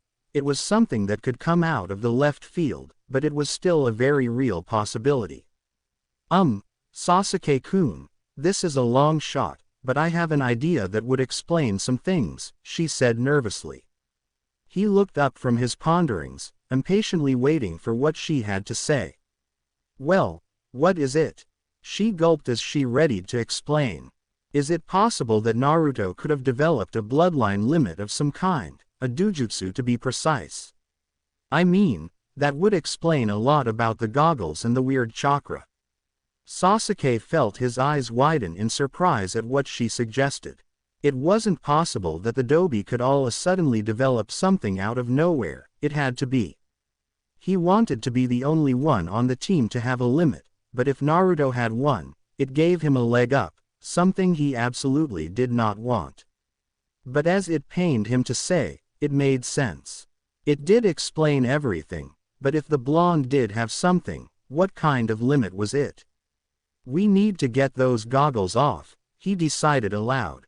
Naruto had returned to the clearing where Sasuke had caught his on fire to train. Looking around to make sure that no one was around, he pulled off his goggles to reveal his silvery pupils. Adding chakra, he shattered his eyes, bringing the shattered mirror-like irises into play. With one last thought, he willed for his Sharingan to make an appearance, and with that, the shards fell out of his eyes in an instant. Again, he recalled that at Haku and Zabuza's hideout, his crimson eyes took exactly 7 seconds before they appeared, but it did it instantly once more. He shoved the thought into the back of mind with a shrug of his shoulders and summoned his clones. Looking at them, he expected to see hundreds of pinwheel eyes, but instead found that none of them had the Kyukagen to begin with, not even the silvery pupils. "Hey, why don't you guys have the Kyukagen?" he asked to no one particular. All of the blondes turned to each other with looks of surprise, before all of them turned to the leader and shrugged their shoulders, all bearing faces of confusion. "I think it's just another thing that you're going to have to ask Gigi," one of the clones suggested. "Oh well, come and get me." With a large battle cry, all 100 of the clones charged at their master. Naruto was having the absolute time of his life using his Sharingan. He experienced a weird sense of déjà vu every time he saw one of the clones try to attack him and quickly counterattacked before any of his miniature visions could come true. Naruto could now see why Sasuke bragged so much about the Sharingan. It was so cool. To be able to see things before it could happen in a split second was so awesome. He could see how an enemy ninja could fear such a limit. He smirked to himself while dodging a punch, knowing he had a limit that could make people even more fearful. The Sharingan could copy jutsu, but his eyes copied limits, making him even more dangerous. He could have the Sharingan and whatever else was out there. The possibilities were endless for him. Finally, after 4 brutal minutes of taijutsu, Naruto collapsed to the ground, breathing hard. Despite the Sharingan being able to read attacks, it only worked on what you could see. Thus, much to his chagrin, the army of clones got smart and began to attack his blind spots. He was going to keep that in mind whenever he fought Sasuke. After several seconds, he could hear Kakashi's voice ring through the clearing. "So that's what your limit does." The scarecrow jumped from one of the trees as he helped Naruto into a sitting position while studying the Sharingan that was spinning in his eyes. It looked normal, but the major difference was the mirror-like pupils. "So, the Sharingan can copy jutsu, but your eyes can evidently copy other bloodline limits." Naruto slowly nodded his head, still trying to get his breathing under control. "That's absolutely astounding. There's never been a limit heard of like this one. I can understand now why you want to keep it a secret. A lot of ninjas would be after it." "Yeah," said the blonde slowly. "How many limits have you copied?" the scarecrow asked. "2. Sharingan and Hyouten," said Naruto with pride in his voice, finally getting his breathing under control. "Right now, I was just training my Sharingan and was going to finally try out Hyouten for the first time after I was done." "Can you turn off your eyes?" Naruto did as he was told and stopped feeding his eyes chakra, causing the crimson eyes to stop spinning and then to be replaced with shattered irises. The shards quickly fell out of his eyes, once more returning them to crystal blue. "I see. To stop feeding your eyes chakra is to deactivate the limit altogether. It seems that some bloodline limits require that they stay active in order to be used," Kakashi said more to himself than Naruto. Hey, is it okay if I train with Hayaten now? The blonde asked, finally hoping to try out his friend's abilities. Kakashi got out of his thinking pose and gave him an eye smile. Oh, sorry. Yes, by all means. Just as long as I can stay and watch. Naruto gave the okay, allowing the older man to take his spot on one of the trees above while leaning on the trunk, looking on in curiosity. It was really astounding that such a limit existed, and it was also dangerous. So many countries would want to steal it just because of how amazing it was. Naruto was once again the most unpredictable ninja alive, gaining an ability that many would kill for. The blonde was about to shatter his eyes to activate his other limit until he felt something twinge in the back of his mind, a sixth sense of someone nearby. Looking towards his sensei, he could feel a signature of some kind coming from his covered eye. Kakashi-sensei, this may sound a little funny, but I think I can sense your left eye. The scarecrow just blinked in surprise. How's that possible? I don't know, I could just sense it. The blonde yelled back. Kakashi put his hand to his chin as he thought about it. Naruto just sensed his eye, but not him. It surprised him that he couldn't sense the Hitaki white chakra, which was classified as a limit. But this possibly meant that a sixth sense of some kind was. Naruto's eyes slowly widened as he slowly began to sense Kakashi himself. The eye and the scarecrow's body had completely different feelings though. Naruto, can you sense me? The blonde bobbed his head up and down as he stared at the man trying to decipher what he was feeling. He could sense a familiarity of some kind between the wiry man and him. That's what I thought. You're not sensing me, you're sensing my bloodline limits. You have a bloodline limit. Kakashi nodded his head. Yes, I have two. One from my father's family and one from Obito. I'm going to jump out on a limb and say that your eyes allow you to sense other bloodline limits. Sort of a way that you can copy the most limits possible. Naruto stared at him for a bit, trying to take in the info before his mind got other ideas.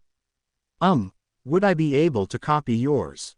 The former Anbu felt his eyebrows go into his hairline as his student's words entered his ears. Did the blonde just ask for permission to copy his bloodline limit when he could just copy it without problems? Why are you asking? You know you don't have to, he asked with curiosity laced into his voice. Naruto just began to rub the back of his head while smiling sheepishly. Well, I just want to be rude like Tem and copy everything without asking first. That's very nice of you, of course you have my permission. Kakashi was genuinely surprised with Naruto. He never expected him to ask for his right to copy anything. It did, for one thing, show the difference in personality Sasuke and he had. Sasuke was willing to make it a game to copy things just so he could avenge his clan. Naruto on the other wanted to earn his power. Sweet. That's 3, shouted Naruto while jumping up and then calming down while adopting a curious smile. So, what does it do? It's known as the Byaku chakra. It's a unique chakra that's colored white along with a whole arsenal of abilities. Do you remember my battle with Zabuza? Naruto bobbed his head up and down once more in excitement. His sword should have easily destroyed my kunai, but it didn't. That's because I coated my kunai with a very thin layer of it. Let me give you a full-on demonstration. Kakashi pulled out one of his kunai and then began to channel a small bit of his unique chakra into the blade, giving it a white aura. Then the blonde watched as his sensei lazily threw the kunai at a tree, sending it through the trunk and then through the rock that was behind it, finally coming to a stop on the trunk of a tree behind the boulder. How the, announced Naruto with wide eyes. It's simple. The kunai was sharpened to an extremely high degree. If had I thrown it any harder, it would have gone through at least 5 more trees before it finally stopped. Byaku chakra is much denser than normal chakra, requiring a lot less to use any jutsu. And let's be honest, for a Junin, My reserves are kind of small for where they should be, but because my chakra is denser. It requires even less chakra for even higher powered moves. Finished Naruto excitedly. That's right. It has other more mysterious properties that even I haven't unlocked, but I'll tell you the other abilities later. So are you going to copy the limit or not? Naruto nodded, still wearing his smile, before he shattered his eyes once more and began to stare at Kakashi for a couple seconds. It was an amazing feeling. Naruto could feel his eyes working as he stared at the man, copying the limit and adding it to his growing arsenal. The blonde let out a smile as he felt a click in the back of his mind, telling him that he had copied the limit. Got it, said the boy, giving his teacher a thumbs up. Excellent, I'll start training you in it later, but for now, I think you should be practicing your Hyouten. I'm going to go ahead and sit down and see just to see how things work. With that, the blonde closed his eyes to help him concentrate manifesting the ability. Finally he opened his eyes to allow the shards to fall to the ground, but he adopted a confused look as he felt the shards slowly drift out of his eyes, like the time when he had gone to the hideout. 7 seconds later, he had Haku's stormy eyes. Kakashi watched everything intently. He had just found a major weakness to the Kyukagen, but he needed to experiment to confirm his suspicions. That would be a later time though. Once more, Naruto shrugged it off and walked towards the pond to practice his limit for the first time. Stretching his arm out, he remembered Haku's notes and began to slowly allow his chakra to saturate into the water. Finally he wielded it to move and smiled as a small tentacle of water began to coil its way into the air. Naruto then forced it to come towards him, separating the water he was controlling from the pond. He smiled as it got in between his hands, shifting and contorting like it was some form of clay. Now came the hard part, trying to freeze it.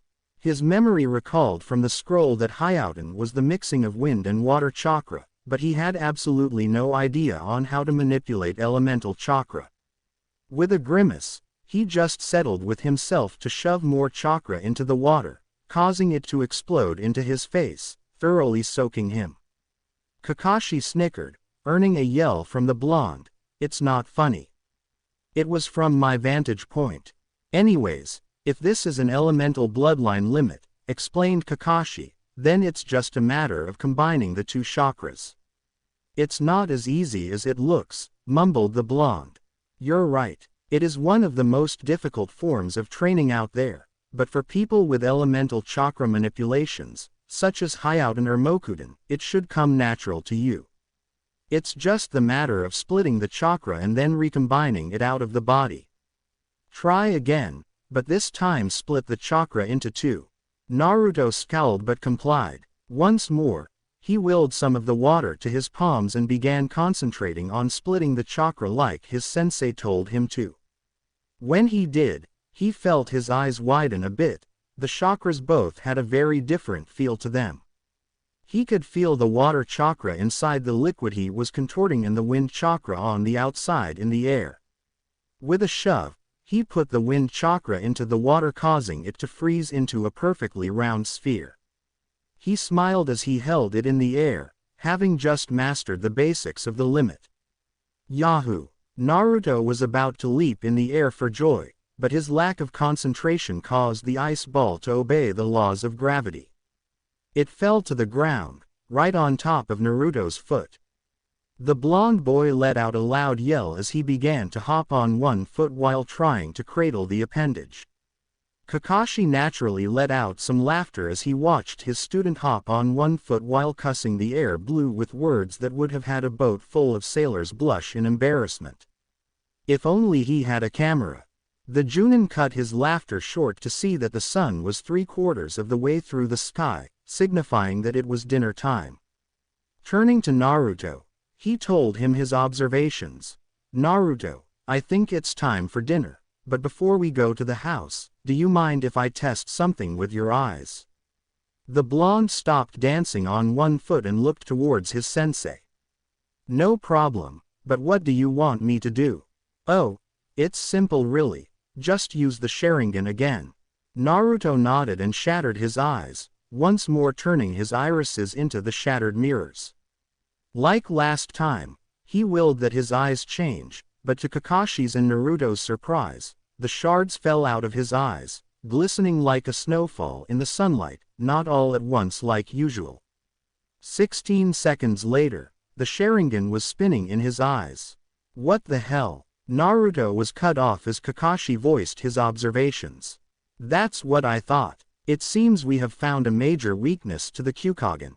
And what's that? In order for you to use your various limits, your body has to adjust to the change that each one requires. For instance, my Sharingan doesn't work properly because, for one, I don't have the memory capability or the proper frontal lobes that the Uchiha have. Thus, I have to use a lot of chakra to make up for this. You, on the other hand, use the limits as if you had them your whole life, but because your body must change, it becomes more and more exhausted, thus it takes longer in between limit changes. If this is true, continued the copycat, when you first activate Kyukagen and change into a limit, it's instant because your body is a blank slate.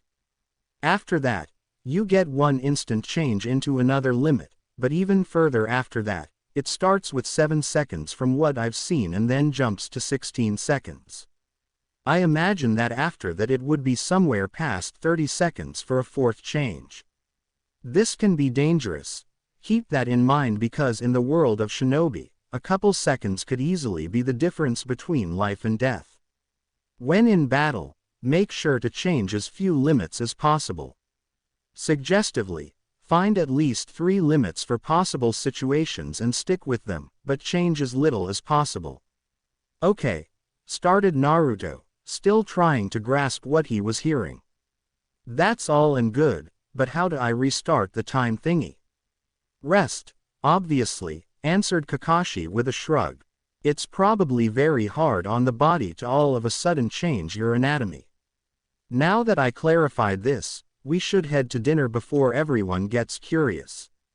With a nod from the boy, both teacher and student began the trek back home, but the blonde made sure that he grabbed his backpack before he forgot it.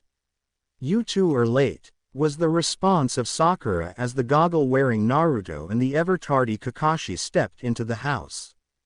Naruto smirked as he sensed the ever-moody presence of Sasuke sitting at the table, thanks to his newfound sixth sense. After he entered the house, he quickly went upstairs to put his backpack with the rest of his belongings before he came downstairs to join the dinner with Tezuna's family. He came in time to hear Kakashi's lame excuse. Sorry, we both just got lost on the road of life. Sakura and Sasuke both rolled their eyes at their eternally late teacher and quickly got back to their half-eaten dinner. Naruto quickly rejoined everyone and quickly piled on the food to his plate. Interestingly enough, Inari kept a suspicious eye on the Haruno and Uchiha. So far, the two hadn't made any new plans he was aware of, but he wasn't about to let the two get away with anything. For Sasuke, it was time to implement Plan C, his final plan. Sakura and he hadn't discussed their third plan together, but he had been planning this one without her consort for a while. This plan was sure to succeed. He wouldn't allow it to fail, otherwise he'd be the new village idiot. After all, the third time is always a charm. Naruto, said Blonde, looked up from his food to Sasuke to see that he was wearing his signature superiority smirk. Want to make a bet? Did his ears pick up what he thought he heard? Sasuke was making a bet with him. It was too good to pass up. I'm game. Let's hear it, spoke the smiling blonde. Me and Sakura against you in a fight. Sakura felt her drink go up her nose. After coughing out everything that decided to go down the wrong tube, she turned her wide-eyed attention to her teammates. What the hell was Sasuke planning now, and how did it involve her? All right, accepted Naruto with his foxy grin, but Sakura thought herself going crazy as she saw his pupils glowing past his goggles. What's in it for me? I teach you one of my own jutsu. Oh, maybe the fire release. Grand Fireball Technique. Okay. I like what I'm hearing so far. But you have to take off your goggles if I win. Naruto's smirk quickly changed into an angry scowl. If looks could kill, Sasuke would have a boiling pile of puke. The bet was so great that Kakashi put his book down as he waited for his student's answer. This was both a miracle vine from heaven in that it would put the Kyukagen in a full-on test, but it was also a weed from hell because if Naruto lost, shit would hit the fan. Sakura felt her eyes widen as she caught on to Sasuke's third plan of action.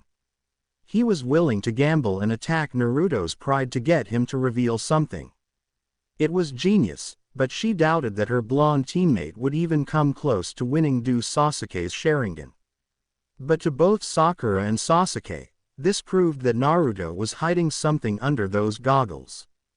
Did Naruto really develop a bloodline limit of some kind during the battle with Haku?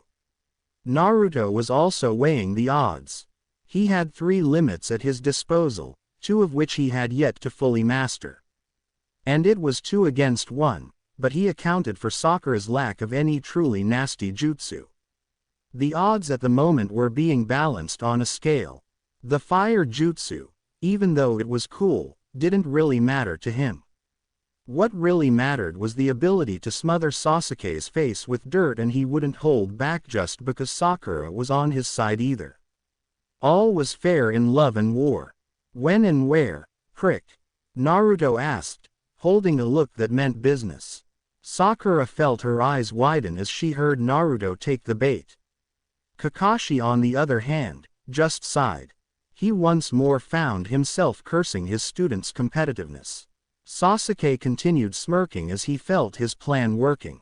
Tomorrow at noon near the spot that Kakashi-sensei trained us to climb trees. I guess this means that I'm going to have to cancel team practice tonight, conceded Kakashi. Naruto quickly finished his dinner in less than 2 bites before he ran upstairs to grab his trusty backpack once more. He needed at least 1 or 2 Hyouden moves mastered before he could fight. Where are you going? Asked Sasuke in a mocking voice. To train. What else, asshole? The Uchiha scowled, but Naruto let his foxy grin loose as he poured salt on the wound. I would set you on fire, but it seems someone beat me to it.